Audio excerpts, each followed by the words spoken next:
2016년 1월 7일 오후 7시 51분입니다. 네, 안녕하세요. 등입니다. 네, 내일 시장에서 볼 이슈들을 간단하게 정리했는데요.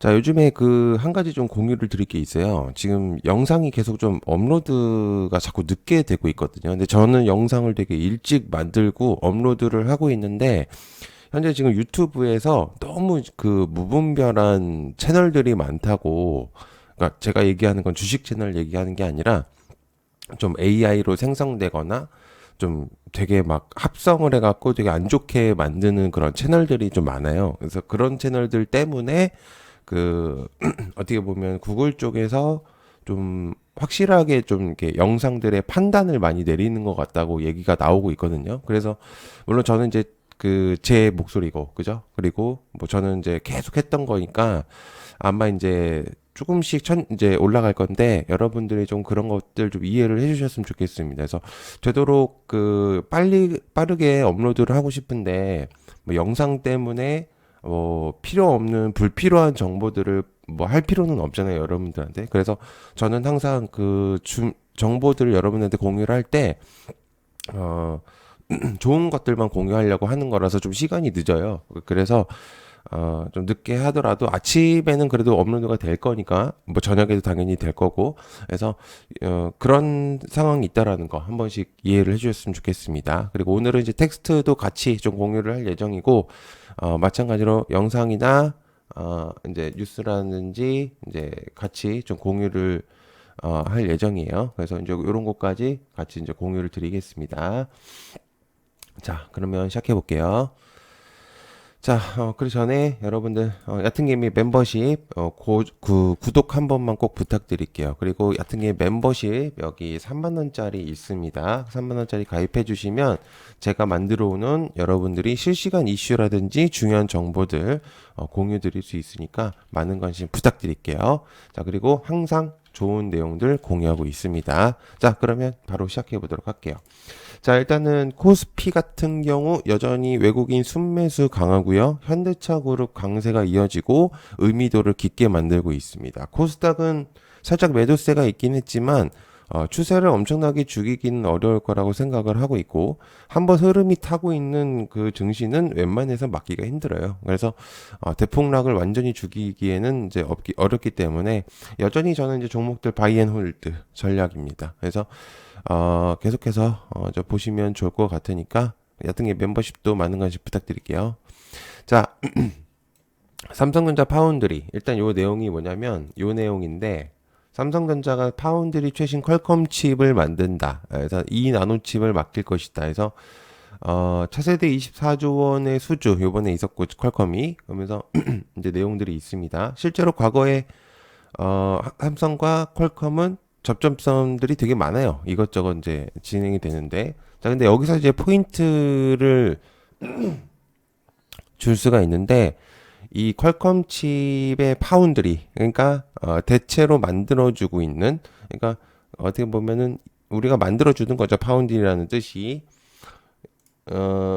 지금 이거는 온 디바이스 얘기라고 보면 돼요. 의미도를. 그래서, 전반적으로 반도체가 지금 얼만큼 강한지를 다시 한번 얘기를 해주는 겁니다. 삼성전자와 SK하이닉스가 세계에서 얼만큼 위상이 있는지를. 그래서 왜냐면 지금 파운드리 사실상 별로 수익성이 크진 않았거든요. 아시다시피 낸드도 그렇고 되게 아픈 손가락이었어요. 근데 퀄컴 물량이 들어오게 되면 파운드리 사업성의 내용들이 확실히 달라지겠죠. 그래서 과거에 TSMC한테 뺏긴 적이 있습니다. 그래서 스냅드래곤 5 세대, 이제 5세대 물량을 가지고 온다면 기술적 신뢰를 회복할 수 있다고 볼 수가 있는 거죠.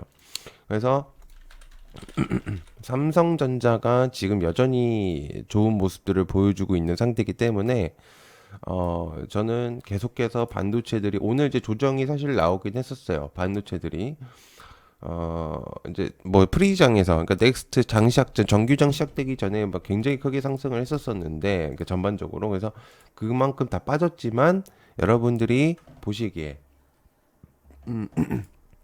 반도체들은 사실상 조금 조정이 나올 수는 있어요. 왜냐하면 많이 올랐잖아요.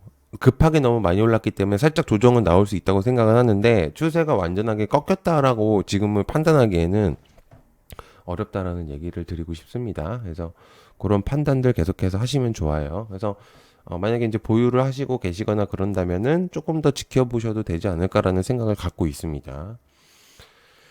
자, 그 다음에, 정의선이 젠슨왕 미국에서 2차 회동. 이 내용이 오늘 진짜 완전히 하이라이트였죠. 현대차하고 자율주행. 정의선 회장이 젠슨왕 2차 회동에 대한 내용이 있습니다. 그래서, 그리고 내일 이제 삼성전자 실적 발표 있어요. 전반적으로. 그래서 20조 원 가능성에 대한 내용들이 좀 있으면서. 근데 이게 만약에 안 되면 중요한 포인트가 있어요. 삼성전자가 영업 실적이 그렇게 많이 안 나오더라도 살짝의 세론이 나온다고 하더라도 의미는 줄 수 있고 플러스로 안 나오게 되면 현대차 의미도가 굉장히 높아질 수 있어요. 이게. 예. 그래서 이제 깐부 치킨에서 만난 거 이후로 그죠? 깐부에서 만난 거 이후로 자율주행 로봇에 대한 의미도를 줄 수 있는 거예요. 자, 그래서 이제 자율주행에 대한 내용들을 얘기를 드릴 수 있습니다. 이게 이제 그냥 만남이 아니죠, 이제는. 묵직함이 달라요. 그래서 오늘 흐름만 보더라도 의미도가 굉장히 상당하다. 그래서 엔비디아가 이번에 공유한 알파마요가 있죠. 이게 뭐냐면 자율주행 플랫폼이에요. 엔비디아가 공개한.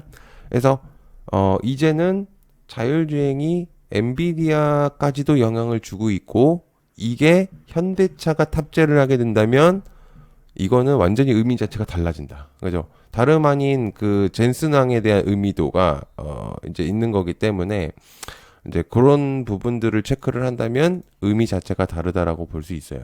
그래서 굉장히 포인트가 있다라고 볼 수 있습니다. 그래서 지금 자율주행하고 현대차들은 굉장히 중요도 있게 보셔야 될 것 같아요. 그래서 자, 일단은 현대차를 기본으로 해서 현대차가 기본이 되고 그다음에 자이산 기아 그다음에 현대 오토에버 현대 오토에버 계열사들 잘 봐야 될 것 같아요. 위아랑 모비스 이런 애들 이런 애들 계속해서 조금 보시는 게 제가 볼 때는 맞다고 볼 수 있기 때문에 얘네들은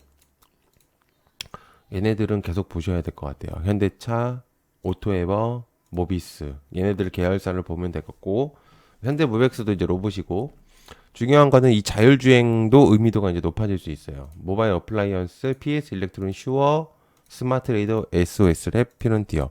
제가 계속 얘기하고 있죠. 얘네들만 보면 돼요. 자율주행은 그 이상 볼 필요도 없기 때문에 얘네들을 체크를 하시면 된다라고 볼 수 있습니다. 간단하죠. 자, 그다음에 그 로봇 위에서 얘기했었던 내용들의 플러스입니다. 그러니까 연장선인데 이게 지금 로봇들이 사실 조금 죽으려고 했다가 현대차가 다시 숨을 쉬게 만들어줬어요. 그래서 현대차가 공개했던 아틀라스가 생각보다 괜찮았다라는 평가들이 있습니다. 제가 조금 사실 국내의 이제 기술력이나 여러 가지 측면을 바라봤을 때 사실은 조금 별로다라고 판단을 했었었는데 AI 로보틱스 전략 꽤나 먹혀들고 있는 흐름이라서 전시에서 휴머노이드 로봇을 중심으로 한 모빌리티 전반에 적용 가능성이 있거든요. 그래서 피지컬 AI 기술을 확실하게 보여줬다. 그래서 지금 이제 이 아틀라스의 CES 2026에서 의미도가 굉장히 높아지고 있는 상태예요. 그래서 로봇주들도 여전히 체킹을 해야 된다라고 볼 수 있어요. 뭐 로보티즈나 LG 계열사들이니까 그렇다고 쳐도 클로봇이라든지 한라캐스트, 그죠? 한라캐스트라든지 킬로봇이라든지 SBB테크, 그죠? 사면, SPG, 원익홀딩스 뭐 이런 애들 여러분들, 그런 애들 여러분들 좀 체크를 하셔야 된다라고 저는 생각이 들고 있기 때문에 매우 의미도가 있어요 지금은. 그래서 로봇주들이 죽으려고 했다가 다시 살아날 수 있는 구도를 만들어내고 있다라고 볼 수 있습니다. 자, 그 다음에 20조 JP모건 컨퍼런스 글로벌 확장 가속한다. 자, JP모건 컨퍼런스가 이제 CES 2026 다음으로 진행이 되고 CES 2026은 거기서 이제 끝이고 추가적인 내용들이 다 나오겠지만 플러스로 바이오 같은 경우들은 IR을 하는 시간들이 따로 또 있어요. 그렇기 때문에 기업들 자체 만남들이 더 접점성이 큽니다. 바이오 쪽이. 그래서 여러분들이 체크를 했을 때 바이오 쪽의 주목도를 조금 높이실 수 있어요. 그래서 매번 얘기를 드리는 거지만 실제로 지금 바이오들의 의미도를 뭐 오늘 조정이 나왔다고 하더라도 JP 모건은 제일 큰 이벤트이면서 이제 여기서가 이제 포인트인 게 미팅 이후에 사실 2에서 6개월 정도 이후에 휴속 계약들이 나오는 경우들이 자주 나온다라는 거죠. 실제로 JP모건 컨퍼런스 이후에 주가가 트리거가 되는 경우들이 많아요. 그래서 흐름들을 보시면 알겠지만 JP모건 컨퍼런스 의미도 이후에 세론이 아니라 계속적인 랠리가 이어질 가능성이 높다라고 볼 수 있습니다. 자, 그다음에 미국이 앞장서는 원전 르네상스. 원전은 사실 제가 입이 아플 정도로 얘기를 하고 있죠.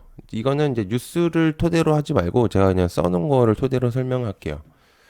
입이 아프도록 얘기를 했어요. 왜냐면 미중 주도로 사실상 원전 르네상스가 본격화될 거라고 생각이 되고 있고 26년이 딱 초죠. 지금 딱 시작이 좋아요. AI 시대 데이터 센터 플러스 너도 나도 지금 부지구하려고 지금 난리인데 재생에너지로 26년에 산업군을 커버를 칠 수 있을까요? 전혀 불가능합니다. 네. 그 챗 GPT가 사용하는 전력만 하루에 우리나라의 반절 가구가 쓰는 거랑 똑같아요. 전국에. 그러니까 어마어마한 수치라는 거죠. 그게 말이 안 되는 수치예요. 그러니까 사실상 불가능한 일입니다. 재생에너지는.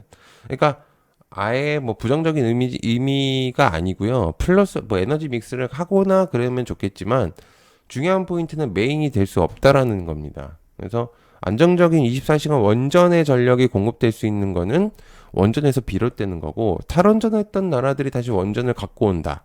이유가 있는 거죠. 그죠? 그래서 여러분들 이제 원전은 글로벌적으로 보셔야 된다고 얘기를 드렸어요. 원전은 지금 제가 얘기했지만 모아갈 수 있는 애들입니다. 그죠? BHI 누가 있어요? 우진 이런 애들 너무 좋아요. 지금 보면은 네, 두산, BH, 우진 그리고 또 한국전력도 마찬가지고요. 그리고 플러스로 현대건설 이런 애들 너무 좋잖아요. 지금 흐름도가 매우 좋아지고 있기 때문에 계속해서 여러분들이 보셔야 되는 내용 중에 하나다. 전력도 마찬가지예요. 따로 굳이 얘기를 안 해도 되죠.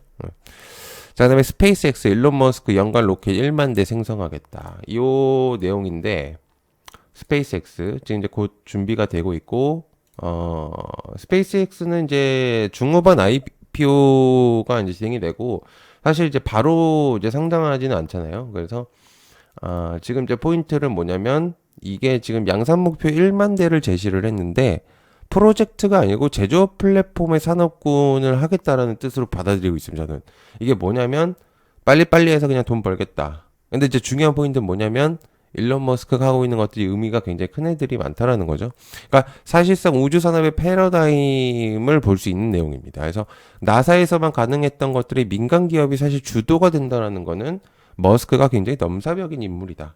그리고 그 스타쉽의 전제 발언이 있어요. 근데 이거는 화성적 궤도의 위성망 군수 물량까지도 염두에 뒀다라고 볼 수 있어요. 그 말은 뭐냐면 재사용을 하겠다는 얘기입니다. 그러니까 재사용까지 가능한 흐름들 우주 의미가 크겠죠, 그죠?